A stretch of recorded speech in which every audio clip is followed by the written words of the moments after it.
In the heart of Tokyo, there's a small antique shop that few dare to visit. Among the dusty relics, an eerie doll sits in a glass case. Her name is Okiku. Legend has it, this doll's hair grows on its own, haunted by the spirit of a young girl. The story began in 1980, when a young boy named Eikichi bought the doll for his little sister, Okiku. The girl adored the doll, named it after herself, and played with it every day. Tragically, Okiku fell ill and died, clutching the doll in her arms. Grief-stricken, the family placed the doll in their home shrine. Soon, they noticed something unsettling. The doll's hair, which had been a neat shoulder-length cut, started growing. It was as if Okiku's spirit had taken residence in the doll. Terrified, the family sought the help of a priest, who confirmed their worst fears. The doll was indeed possessed by Okiku's restless spirit. Unable to part with it, they eventually donated the doll to Monenji Temple, where it remains to this day. Years passed, and the doll's hair continued to grow.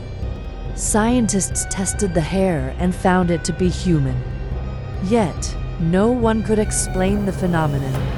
The temple monks trim the doll's hair regularly, but it always grows back.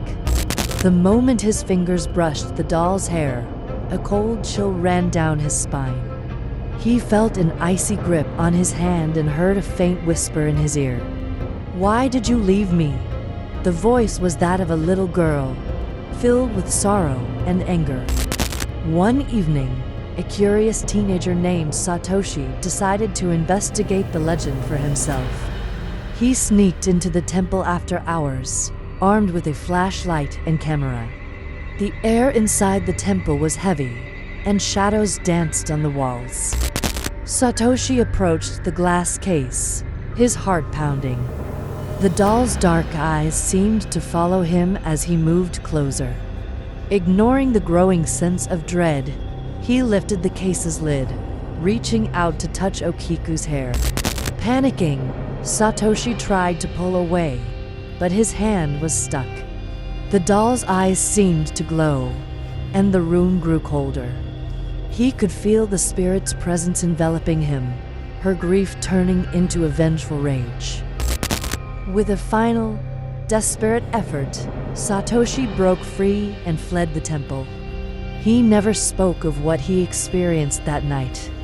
The Okiku doll remained in its case, its hair growing longer, waiting for the next curious soul to dare and disturb its restless spirit.